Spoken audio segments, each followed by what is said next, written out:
বেশি গুরুত্বপূর্ণ না, তোমাদের মানে বেসিকটা জানলেই চলে আর কি।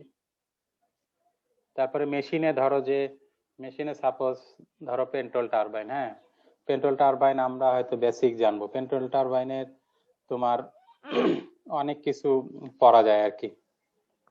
পেন্ট্রোল টারবাইনের এফিসিয়েন্সি কিভাবে বের করা যায়, পেন্ট্রোল টারবাইনের পারফরমেন্স, এগুলো বিভিন্ন কিছু পড়া যায় আর কি। তো এগুলো বিভিন্ন কিছু স্যার পড়লে তিনটে দেখা যাবে, কলেজ আছে স্যার। হ্যাঁ দেখা যাবে যে অত ডিটেলস পড়লে আমাদের যেমন মেকানিক্যালে ফ্লুইড মেশিনই একটা সেমিস্টারেই পড়ানো হয়, তো এখানে দেখা যায় যে টারবাইন পাম্প এগুলোর ডিটেলস পড়ানো হয়। তো অত ডিটেলস পড়লে দেখা যাবে তোমার কাছে জটিল লাগবে আর তুমি এনজয় করবে না। তো আমরা মূল যে জিনিসগুলো সেগুলো পড়ছি। এরপরে দেখি এর পরের ক্লাসে, একটা ক্লাস শেষ করার পরে তোমরা যদি মনে করো আরো ক্লাস করতে চাই, তাহলে মেইন জায়গাগুলোতে যদি আরো একটু ডিটেলস পড়তে চাও তাহলে আমি পড়াইতে পারবো, সমস্যা নেই। ঠিক আছে, যেটা তোমরা মজা পাবা এই টাইপের কিছু টপিক আমি হয়তো ডিটেলস পড়াইতে পারি। স্যার টার্বো মেশিনারি স্যার একটু ভালো করে পড়ায় দেন। হ্যাঁ ওটা পড়াবো।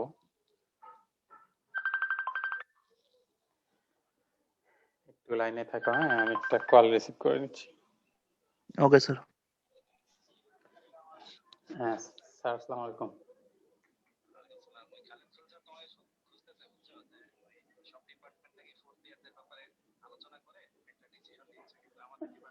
এখন স্যার বিষয় যেটা হয়েছে আমি স্যার একটু বলি আপনাকে।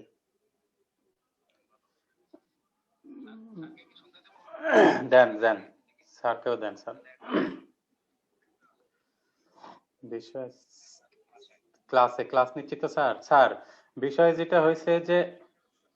যেটা হয়েছে এর আগেও যেটা হইলো যে হেড স্যারকে গ্রাউন্ড ওয়ার্ক করে জানাইতে বললো, হেড স্যার কিছুই করলো না, ঠাস করে ফোন দিয়ে আমাকে বললো তুমি গ্রুপে দিয়ে দাও। আজকে স্যার এই একটু আগে একই ঘটনা, আজকে আমাকে জাস্ট একটু আগে ফোন দিয়ে বললো যে তুমি হচ্ছে গ্রুপে, আমি মেইলটা তোমাকে ফরওয়ার্ড করতেছি, গ্রুপে তুমি একটু দিয়ে দাও যে ফোর্থ ইয়ারের ছাত্রদের ব্যাপারে কোনো আপডেট আছে কিনা, থাকলে সবার মতামত চাও, বলে আমাকে বললো তুমি একটু দিয়ে দাও। আমি বললাম স্যার আপনি তো ফোর্থ ইয়ারের সিআরদের একটু ফোন করে স্যার জানলেই পারতেন যে আসলে কি ঘটনা ঘটছে। স্যার বলে আমি তো ফোন করবোই, তারপরে তুমি একটু ফেসবুকে একটু দিয়ে দাও, ওরা দেখি নক টক করে কিনা। এই এখন শুরু করি। আমরা দেখো পড়ছিলাম গত ক্লাসে আমরা অয়েলার ইকুয়েশনের ডেরিভেশন দেখছি, দেখার পরে এরপরে দেখতেছিলাম বার্নৌলিস ইকুয়েশন। বার্নৌলিস ইকুয়েশন আমরা যে অয়েলার ইকুয়েশন যেটা ডেরিভেশন পড়ছি এটা আসলে বার্নৌলিস ইকুয়েশনেরই ডিফারেন্সিয়াল ফর্ম। তা আমরা সেই অয়েলার ইকুয়েশনকে যদি ইন্টিগ্রেশন করলে আমরা বার্নৌলিস ইকুয়েশন পাই। তো বার্নৌলিস ইকুয়েশনের স্টেটমেন্ট যেটা আছে, স্টেটমেন্টে বলে সরাসরি বার্নৌলিস ইকুয়েশনটাকেও ড্রাইভ করা যায়। আমরা যেমন অয়েলার ইকুয়েশন ড্রাইভ করছি সেখান থেকে জাস্ট অয়েলার ইকুয়েশনকে ইন্টিগ্রেশন করে আমরা বার্নৌলিস ইকুয়েশনের রূপে নিয়ে আসলাম। সরাসরি আমি অয়েলার ইকুয়েশন দিয়ে না, আমি বার্নৌলিস ইকুয়েশন দিয়েই ওইখান থেকে যদি শুরু করতাম এই পর্যন্ত আসলে সেটা বার্নৌলিস ইকুয়েশন হতো আর কি। বার্নৌলিস ইকুয়েশনের ফাইনাল ফর্ম যেটা, সেই ফর্মটা আমরা যেটা পাই, এই ফর্মটাকে যদি আমি একটু কথা আকারে বলি তখন সেটাকে আমরা বার্নৌলিস ইকুয়েশনের স্টেটমেন্ট বলি। এখানে দেখো বার্নৌলিস ইকুয়েশনে আমরা যে টার্ম গুলো পাইছি, এখানে তিনটা টার্ম তোমরা দেখতে পাচ্ছ। এই ইকুয়েশনে তিনটা টার্ম আছে, এটা একটা টার্ম, এটা একটা টার্ম, এটা একটা টার্ম, সমান সমান কনস্ট্যান্ট। তো বার্নৌলিস ইকুয়েশনের স্টেটমেন্ট হচ্ছে এটাই যে যদি কোনো একটা টিউব দিয়ে কোনো ফ্লুইড ফ্লো হয় তাহলে সেই ফ্লোর ভিতরে মোট হেড বা হেডকে আমি এনার্জি ফর্মেও বলতে পারি। মোট হেড বা মোট এনার্জি সব সময়ের জন্য কনস্ট্যান্ট থাকবে, এটাই হচ্ছে বার্নৌলিস ইকুয়েশন। সেটা কেমন আমরা বলি এইভাবে যে সাপোজ ধরো হেড, আমি বলতেছি হেড H1 সমান সমান হেড H2, আমরা বলতেছি হেড। এই হেডটাকে আমরা এনার্জিও বলতে পারি। এখানে যে ইকুয়েশন আছে, এই যে ইকুয়েশন আছে, এই ইকুয়েশনের বিভিন্ন রকমের ফর্ম আছে। এটা এখানে দেখা যাবে যে আমি সবগুলো এইচ মিটারে পাবো। যেমন পি বাই রো জি যদি করি, তাহলে এটার ইউনিট আসবে মিটার, এই জন্য আমরা এটাকে হেড বলি। আবার যদি জি দিয়ে ভাগ না দিয়ে জি যদি মাল্টিপ্লাই করা থাকে, এই ইকুয়েশনে যদি জি মাল্টিপ্লাই করা হয়, যেমন এই যে এখানে যে যে অবস্থায় দেখতেছো, তখন আমরা দেখতে পাবো এখান থেকে এই টার্মটা আসবে এনার্জির ইউনিটে। এনার্জি, এটাকে আমরা বলি specific energy. That means energy ভাগ মাস। আমরা স্পেসিফিক বলতে বুঝি পার ইউনিট মাসের জন্য যে, তো এটা এনার্জি ফর্মে পাওয়া যায়, ওই জন্য আমরা এটাকে বলি হেড বা মোট এনার্জি কনস্ট্যান্ট। সেটা কেমন? ধরো এটা আমার একটা টিউব, এই টিউবের ভেতর দিয়ে ফ্লুইড ফ্লো হচ্ছে, এটা আমার ফ্লুইড ফ্লো লাইন, এগুলো আমার ফ্লুইড ফ্লো লাইন। তো আমি যদি এই জায়গাটার এনার্জি অ্যাবজর্ব করি, এটা আমার সাপোজ আমি পয়েন্ট মার্ক করলাম নাম্বার 1 দিয়ে, তো এই জায়গাটার আমি টোটাল হেড দেখব, টোটাল হেড এইচ, যেটাকে আমরা বলতেছি H1, এইটার একটা ভ্যালু দেখব, সেটার ভ্যালু একটা পাবো। টোটাল হেড বলতে আমরা কি বুঝি? টোটাল হেড বলতে এই যে তিনটা হেডের যোগফল। এখানে দেখো, এটা একটা হেড, এটা একটা হেড, আর এটা একটা হেড। এই পয়েন্টে ওই তিনটা আলাদা আলাদা হেডকে আমি সাম করব, তিনটা হেডকে আমি সাম করব। তিনটা হেডের নাম কি? এই হেড, এটা হচ্ছে ডিউ টু প্রেসার, ওই জন্য এটাকে আমরা বলি প্রেসার হেড। এটা হচ্ছে ভেলোসিটির কারণে, তো এটাকে আমরা ভেলোসিটি হেড বলি অথবা কাইনেটিক হেড বলি। কাইনেটিক হেড বা ভেলোসিটি হেড অথবা এনার্জি, কাইনেটিক এনার্জি বা ভেলোসিটি এনার্জি। এর পরে আছে জেড, জেডকে আমরা বলি পটেনশিয়াল হেড বা পটেনশিয়াল এনার্জি। এই পটেনশিয়াল হেড বা পটেনশিয়াল এনার্জির আরেকটা নাম আছে ডেটাম হেড বা ডেটাম এনার্জি, এখানে এটা মেনশন করা নাই। তো প্রেসার আর ভেলোসিটি, একটা পাইপ দিয়ে যখন ফ্লুইড ফ্লো হবে, তখন কিন্তু সেখানে প্রেসার এনার্জি এবং ভেলোসিটি এনার্জি প্রেজেন্ট থাকবে। আর থার্ড যে কম্পোনেন্ট জেড, ডেটাম এনার্জি বা পটেনশিয়াল এনার্জি, এই ডেটাম এনার্জি বা পটেনশিয়াল এনার্জি এটা সবসময় থাকবে না, এটা কখনো থাকতে পারে কখনো নাও থাকতে পারে। এই ডেটাম এনার্জি বা ডেটাম হেড জিনিসটা আসলে কি আমি একটু বলি, তাহলে তোমরা ক্লিয়ার হবা যে এটা কখন থাকবে কখন থাকবে না। এই থার্ড কম্পোনেন্টটা, এটা হচ্ছে অনেক সময় দেখা যায় যে আমার পাইপ, আমরা যখন ম্যানোমিটারে প্রবলেম সলভ করছি, ম্যানোমিটারে দেখছো যে আমরা একটা লাইন এঁকে নিতাম, একটা লাইন এঁকে নিতাম, এমন একটা জায়গায় লাইন আঁকতাম যে লাইনের নিচে আমার প্রেসার ভেরিয়েশন সেম, তো সেই লাইনটাকে আমরা বলতাম ডেটাম লাইন। যেমন এটা যদি আমার ম্যানোমিটার হয়, এরকম একটা ম্যানোমিটার আমরা আঁকতাম, তা আমরা ধরো যে এই বরাবর সেম ফ্লুইড, এই টিউবের ভিতরে একই ফ্লুইড আছে, একই ফ্লুইড যদি থাকে তখন আমরা এখানে একটা লাইন কম্পোনেন্ট কল্পনা করে নিতাম, ইমার্জিনারি লাইন, এই লাইনটাকে আমরা বলতাম ডেটাম লাইন। তাহলে এটাকে ডেটাম বলতেছি কারণ হচ্ছে এটা এমন একটা রেফারেন্স লাইন, এই লাইনের নিচে আমার প্রেসার ভেরিয়েশন সেম, যেমন এই পাইপের এইটুকু আর এই টিউবের এইটুকুতে ডিস্টেন্স একই, একই ফ্লুইড, সো এই পাশে যে প্রেসার আর এই পাশে প্রেসার একই, তার মানে ডেটামের নিচে প্রেসার সেম। তো এইটা ডেটামটা হচ্ছে আমার কোনো পাইপ দিয়ে ফ্লুইড ফ্লো হচ্ছে যখন, তখন আমরা বলি একটা রেফারেন্স লাইন থেকে আমি যে পয়েন্ট কল্পনা করতেছি সেই পয়েন্ট পর্যন্ত হাইট। সাপোজ ধরো আমি এই 1 নাম্বার পয়েন্ট চিন্তা করতেছি, তো এই 1 নাম্বার পয়েন্টের ডেটাম কত? আমরা যেটা বলি যে একটা পাইপ যদি সরাসরি হরিজন্টাল থাকে, হরিজন্টালি যদি বসানো থাকে, তাহলে সেই পাইপে ডেটামের ইফেক্ট 0। কি রকম? আমার এটা 1 নাম্বার পয়েন্ট, এটা আমার 2 নাম্বার পয়েন্ট, এটা আমার 3 নাম্বার পয়েন্ট, এটা আমার 4 নাম্বার পয়েন্ট সাপোজ। তাহলে এই জায়গার H1, এই জায়গার এইচ কে আমি বলবো H2, এই জায়গার এইচ কে বলবো আমি H3। এখন এই যে 1 number point, 2 number point, 3 number পয়েন্টের ডেটাম হেড কত সেটা বের করার জন্য আমরা একটা রেফারেন্স লাইন টানবো। সাপোজ আমি রেফারেন্স লাইন টেনে নিলাম, এটা আমার রেফারেন্স লাইন। এখন এই রেফারেন্স লাইন থেকে আমার এই পয়েন্ট পর্যন্ত আমার যে হাইট, সেই হাইটটাই হচ্ছে ডেটাম হেড। এখন দেখো এখানে যে আমার ডেটাম হাইট 2 নাম্বার পয়েন্ট পর্যন্ত আমার রেফারেন্স লাইন থেকে যে হাইট, 3 নাম্বার পয়েন্ট পর্যন্ত আমার রেফারেন্স লাইন থেকে হাইট, সব জায়গার হাইট কিন্তু সেম। এখান থেকে এর সবগুলো সেম। যদি এই সব জায়গায় সেম হয় সেটার অর্থ হচ্ছে 0.1, 0.2, 0.3 কোন পয়েন্টের ভিতরেই আমার ডেটামের কারণে, দ্যাট মিন্স এই যে জেড এর কারণে কোনো প্রেসার আমার ভেরিয়েশন হচ্ছে না, মানে ডেটাম কনস্ট্যান্ট, জেডটা আমার অলওয়েজ সেম। এখন যদি জেড যদি সেম হয় তাহলে আমরা কিন্তু এখন করতে পারি যেটা, এই রেফারেন্স লাইন কিন্তু আমি এখানে না দিয়ে রেফারেন্স লাইন উপরে উঠাইতে পারি। কারণ এই লাইনটা তো আমি জাস্ট কল্পনা করে ধরে নিছি আমি কোথায় ধরবো।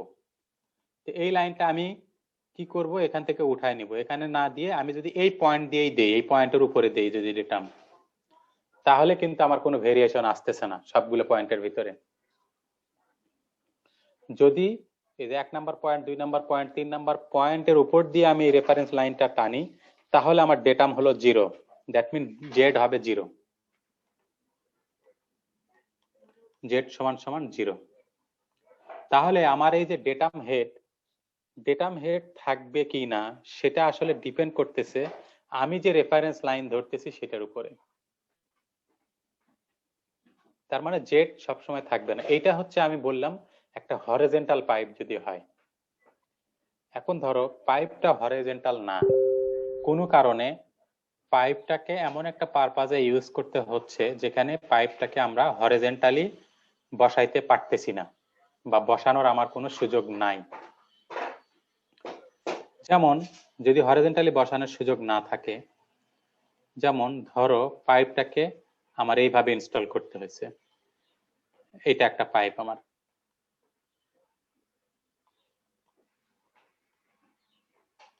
এটা আমার হরিজন্টাল লাইন থেকে এটা আমার পাইপের সেন্টার লাইন, হরিজন্টাল পাইপ। এই এখন দেখো পাইপটা এমন ভাবে ইনস্টল করা হয়েছে, এখন রেফারেন্স লাইন থেকে আমি যদি অনেকগুলো পয়েন্ট চিন্তা করি, সাপোজ এই পয়েন্টের টোটাল এনার্জি কত সেটা বের করব, এই পয়েন্টের টোটাল এনার্জি কত সেটা বের করব। এখন দেখো এই দুইটা পয়েন্টের ভিতরে আমার কিন্তু একটা হেড ডিফারেন্স তৈরি হয়ে আছে শুধুমাত্র পাইপটাকে ইনক্লাইন করে বসানোর কারণে। যেমন আমি যদি বলি আমার ডেটাম লাইন হচ্ছে এটা রেফারেন্স লাইন, তাহলে এখানে জেড এর ভ্যালু 0, কারণ এই পয়েন্ট থেকে আমার এই রেফারেন্স লাইনের ডিস্টেন্স 0, কিন্তু এই পয়েন্ট থেকে আমার এই রেফারেন্স লাইন পর্যন্ত কিন্তু একটা ডিস্টেন্স আছে, একটা মিনিমাম ডিস্টেন্স আছে। তার মানে এখানে কিন্তু দুইটা পয়েন্টের জন্য জেড এর ভ্যালু ভিন্ন, একটাতে জেড 0 আর একটাতে জেড এর একটা ভ্যালু আছে। তাহলে এই যে শুধুমাত্র পাইপটাকে ইনক্লাইন করে বসানোর কারণে দুইটা পয়েন্টের ভিতরে একটা এক্সট্রা অতিরিক্ত একটা হেড অ্যাড হয়েছে এখানে, দ্যাট মিন্স দুইটা পয়েন্টের ভিতরে একটা হেড ডিফারেন্স তৈরি হয়েছে। তাহলে এখন এই পাইপটাকে যদি আমি হরিজন্টাল করে বসাইতাম এই পাইপটাকেই, তাহলে কিন্তু আমার এই হেড ডিফারেন্স তৈরি হতো না। কাজে এখানে ডেটাম যেটা আছে, পটেনশিয়াল এনার্জি বা ডেটাম এনার্জি যেটা আছে, এইটা শুধুমাত্র পাইপটাকে কিভাবে ইনস্টল করতেছি সেটার উপর বেসিস করে এই ভেরিয়েশনটা আসে। ওই জন্য ডেটাম কখনো থাকে কখনো থাকে না। একটা হরিজন্টাল পাইপের ক্ষেত্রে ডেটাম কনস্ট্যান্ট বা 0 বলতে পারি আমরা। তার মানে আমার তিনটা এনার্জি, প্রেসার এনার্জি, এটা হচ্ছে আমার প্রেসার এনার্জি, এরপরে কাইনেটিক এনার্জি আর পটেনশিয়াল এনার্জি, তিনটা এনার্জির যোগফল অলওয়েজ কনস্ট্যান্ট থাকবে। এটাই হচ্ছে বার্নৌলিস ইকুয়েশন। অলওয়েজ কনস্ট্যান্ট মানে কি? যেমন এটা আমার একটা টিউবের ভিতর দিয়ে ফ্লুইড ফ্লো হচ্ছে, সেটার একটা স্ট্রিম লাইন চিন্তা করতেছি, আমি একটা ফ্লুইডের একটা লাইনকে চিন্তা করতেছি, ফ্লুইডের একটা লেয়ারকে চিন্তা করতেছি। তাহলে সেই লেয়ারের এই পয়েন্টে হেড কত? H1, এই পয়েন্টের হেড H2, এই পয়েন্টের হেড H3।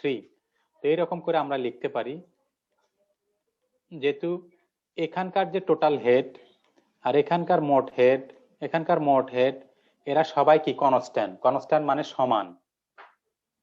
তাহলে আমি বলতে পারি H1 সমান সমান H2 সমান সমান H3।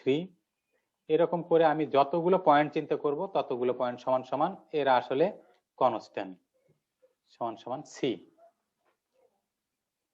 এটাই হচ্ছে বার্নৌলিস ইকুয়েশন, যে কোনো একটা স্ট্রিম লাইন বরাবর আমি যদি কোনো একটা পার্টিকুলার পয়েন্টের মোট হেড ক্যালকুলেশন করি বা মোট এনার্জি ক্যালকুলেশন করি, তাহলে সেটা অলওয়েজ কনস্ট্যান্ট হবে। এখন মোট হেড বলতে আমি বুঝেছি কি, মোট হেড বলতে আমরা বুঝতে পারতেছি এটা তিনটা হেডের যোগফল, pressure head, kinetic head and datum head. এখন কোশ্চেন হচ্ছে, আমরা দেখি যে একটা টিউবের ডায়ামিটার যদি চেঞ্জ হয়, তাহলে সেখানে ফ্লুইড ক্যারেক্টারিস্টিক্স এর নেচারটা কেমন হয়।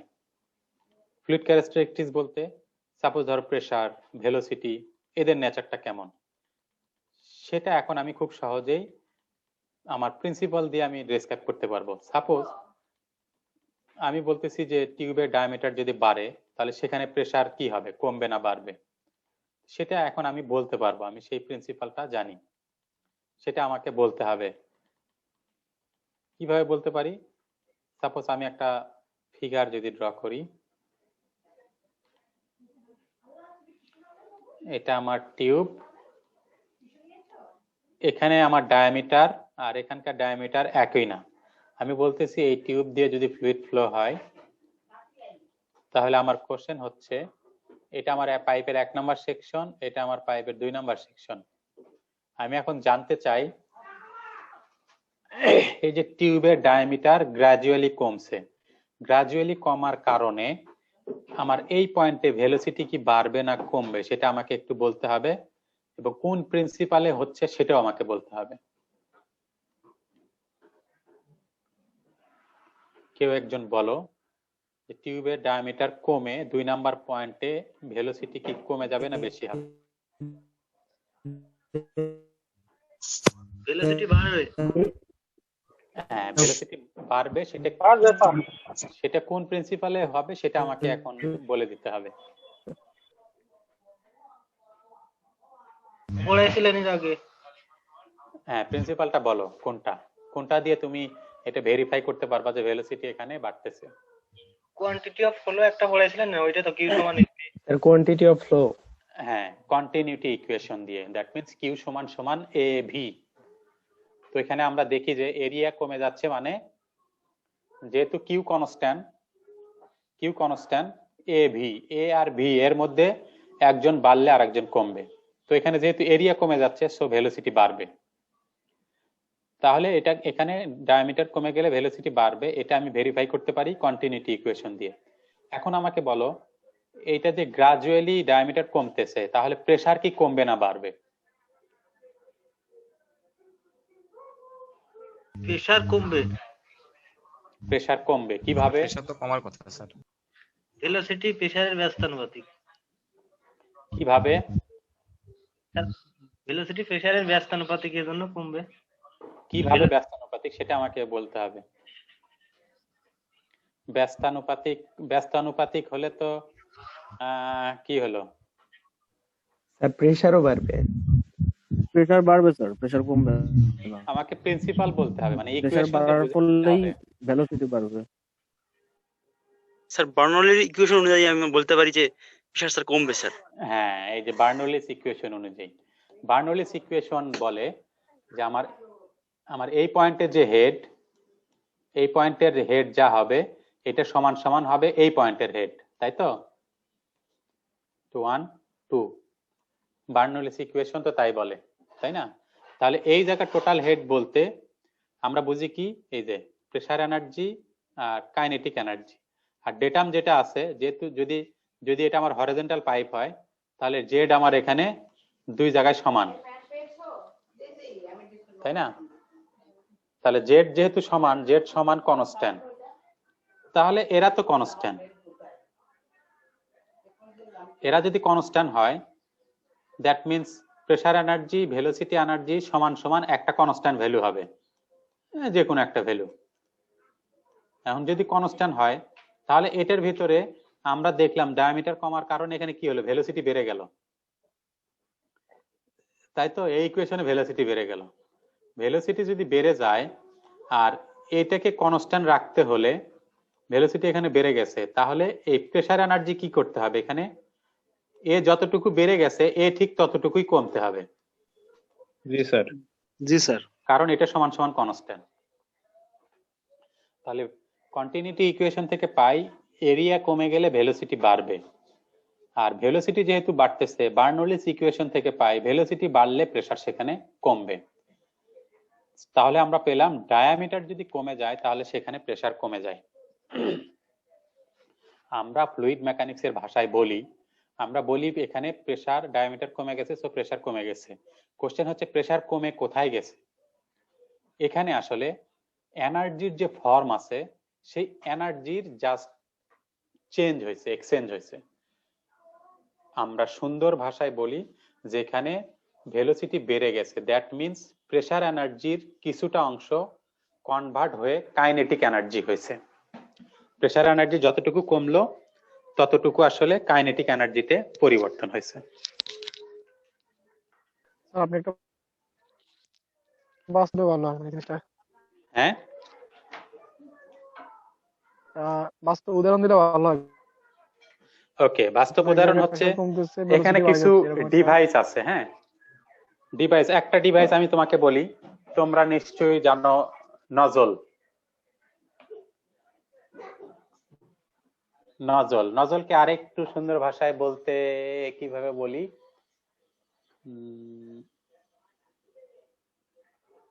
যেমন একটা সিরিঞ্জ, আমরা ওই যে ইনজেকশন দেওয়ার জন্য যে সিরিঞ্জ ব্যবহার করি, সেই সিরিঞ্জটাতে আসলে কি হয়, সিরিঞ্জের ব্যারেলে তুমি দেখবা, সিরিঞ্জের যে ব্যারেল আছে, ব্যারেলের ভিতরে অনেকগুলো ফ্লুইড ভরা থাকে। সেটাকে মানুষের শরীরে পুশ করার জন্য কি করা হয়, ব্যারেলের ডায়ামিটার অনেক বেশি, এর ভিতরে অনেক ফ্লুইড থাকে, তো এখান থেকে অনেক বেশি প্রেসারে ফ্লুইডটাকে পুশ করা হয়। তো ফ্লুইডটা হচ্ছে ব্যারেল থেকে যখন নিডেলের ভিতরে আসে, নিডেলের ভিতরে ডায়ামিটার কিন্তু হঠাৎ করে কমে যায়। হঠাৎ করে ডায়ামিটার কমে গেলে ভেলোসিটিটা অনেক বেড়ে যায়, ভেলোসিটি অনেক বেড়ে যায়, বাট প্রেসার কমে যায়।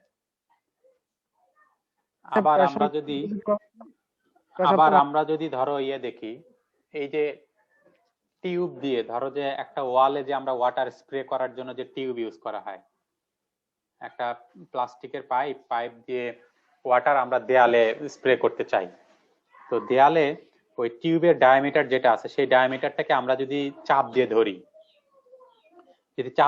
তাহলে এখানে কি হয়, চাপ দিয়ে ধরলে হঠাৎ করে ভেলোসিটি বেড়ে যায়, তাই তো? তার প্রেসারও তো ওখানে অনেক বেশি মনে হয়।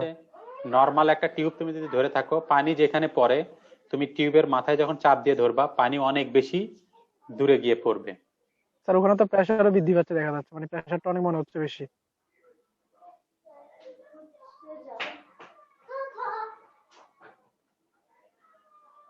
ওই সময় প্রেসারের সাথে ভেলোসিটিটা অনেক বেশি মনে হচ্ছে, ভেলোসিটি বৃদ্ধি পাচ্ছে, প্রেসারও বৃদ্ধি পাচ্ছে। আমরা যদি একটা টিউবের মুখ চেপে ধরে,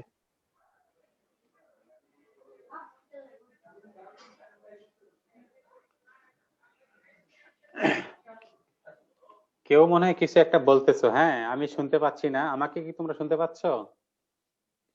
জি স্যার শুনতে পাচ্ছি। স্যার বলতেছিলাম আমরা যদি কোনো একটা টিউবের মানে মাথাটা চেপে ধরি, ধর ওখানে স্যার প্রেসারও বৃদ্ধি পাচ্ছে, ভেলোসিটিও বৃদ্ধি পাচ্ছে। না, এখানে প্রেসার কিভাবে বৃদ্ধি পাচ্ছে আমি সেটাই বলতেছিলাম, যে একটা টিউব দিয়ে ওয়াটার ফ্লো হচ্ছে, তো এখানে যদি আমরা চাপ দিয়ে ধরি, চাপ দিয়ে ধরলে কি হবে, ওয়াটারটা আমার অনেক দূরত্বে গিয়ে পড়তেছে। কেন পড়তেছে? কারণ এখানে যখন চাপ দিয়ে ধরবো তখন এখানে ভেলোসিটি বেড়ে যাচ্ছে, আর আমার কোশ্চেন হচ্ছে ভেলোসিটি এখানে কিভাবে বাড়লো? এই যে ডায়ামিটার কমার কারণে এখানে আসলে আমরা কন্টিনিউটি ইকুয়েশন থেকে জানি ডায়ামিটার কমার কারণে সেখানে ভেলোসিটি বেড়ে গেল। ভেলোসিটিটা কই থেকে আসলো? এখানে বেড়ে কই থেকে আসলো? এটার যে প্রেসার এনার্জি ছিল সেই প্রেসার এনার্জিটা জাস্ট ভেলোসিটি এনার্জিতে কনভার্ট হয়েছে, কনভার্ট হয়ে এখানে ভেলোসিটি বেড়ে গেল, এরপরে ফ্লুইডটা অনেক দূরে গিয়ে পড়তেছে। এটাই হচ্ছে কনসেপ্ট। আমি কি বুঝাইতে পারছি? স্যার ওখানে প্রেসারটা কি কমতেছে স্যার? প্রেসার তো স্যার ওখানে অনেক বেশি মনে হচ্ছে ওই সময়। যখন আমরা মানে এটা টিউবে মাথাটা চেপে ধরি তখন ওখানে প্রেসার তো আগে থেকে বৃদ্ধি পাচ্ছে না স্যার? স্যার এখানে কনফিউশনটা মনে হচ্ছে যে প্রেসার পি সমান এফ ডিভাইডেড এ, যদি এ কমে যায় তাহলে তো পি বাড়ার কথা। তুমি ফিজিক্সের ফর্মুলা এখানে নিয়ে আসলে হবে না। পি সমান সমান কি বলছো? এফ ডিভাইডেড এ। এটা তো তোমার ফিজিক্সের ফর্মুলা এখানে নিয়ে আসলে হবে না। আমি কিন্তু আগেই বলছি যে প্রেসারের ডেফিনেশন ফ্লুইড মেকানিক্সে একরকম, সলিড মেকানিক্সে একরকম, আর ওইখানের এফ ডিভাইডেড বাই এ আমার এখানে এটা আমাকে দেখতে হবে বার্নৌলিস ইকুয়েশন অনুযায়ী। হ্যাঁ, তার মানে আমাদের এখানে বুঝতে হবে যে স্যার আমাদের এনার্জিটা কিছু কাইনেটিক এনার্জিতে পরিণত হচ্ছে, এই জন্য হ্যাঁ, আমাদের প্রেসার এনার্জি কমে যাচ্ছে। এটা আমি দুইটা প্রিন্সিপাল জানি এখন, কন্টিনিউটি ইকুয়েশন, বার্নৌলিস ইকুয়েশন। কারণ হচ্ছে আমি সব ইকুয়েশন সব জায়গায় অ্যাপ্লাই করতে পারবো না। আমি কন্টিনিউটি ইকুয়েশন থেকে জানি যে কোনো টিউবের ডায়ামিটার যদি কমে যায় তাহলে সেখানে ভেলোসিটি বেড়ে যাবে। আবার আমি যখন বার্নৌলিস ইকুয়েশনের যদি হেল্প নেই তাহলে বার্নৌলিস ইকুয়েশন থেকে দেখছি যে ভেলোসিটি বেড়ে গেল মানে সেখানে প্রেসার কমে গেল। তো আমরা এখানে যেটা হয়, পাইপের ভিতরে একটা টিউবের ডায়ামিটার চেঞ্জ হওয়ার কারণে, ডায়ামিটার কম বেশি হওয়ার কারণে এখানে কিন্তু অতিরিক্ত কোনো এনার্জি বাইরে থেকে অ্যাড হওয়ার সুযোগ নাই, যদি আমার এই টিউবে অন্য কোনো ওপেনিং দিয়ে বা অন্য কোনো আউটসোর্স থেকে এক্সট্রা কোনো ফ্লুইড আমার এখানে অ্যাড না হয়, বা কোনো এক্সট্রা ফ্লুইড এখান থেকে আমার যদি সাবট্রাক্ট না হয়ে যায়, তাহলে কোনো এনার্জি বাইরে থেকে এখানে কিন্তু যোগ হবে না। আমার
বললাম যে টিউবের ডায়ামিটার বেড়ে গেলে সেখানে প্রেসার বাড়ে। তুমি প্রেসার গেজ দিয়ে যদি মেজার করে দেখো, যে যেখানে দেখবা যে প্রেসার বেশি পাচ্ছ তুমি, কারণ আমার এই যে বার্নৌলিস ইকুয়েশন অনুযায়ী। এবং এইটা কিন্তু আমরা বার্নৌলিস ইকুয়েশনের যে এক্সপেরিমেন্ট করব, সেই বার্নৌলিস ইকুয়েশনের এক্সপেরিমেন্টে কিন্তু আমরা এটা দেখব। আমরা ল্যাবে একটা এক্সপেরিমেন্ট করব বার্নৌলিস ইকুয়েশন, ভেরিফিকেশন অফ বার্নৌলিস ইকুয়েশন। আমরা বার্নৌলিস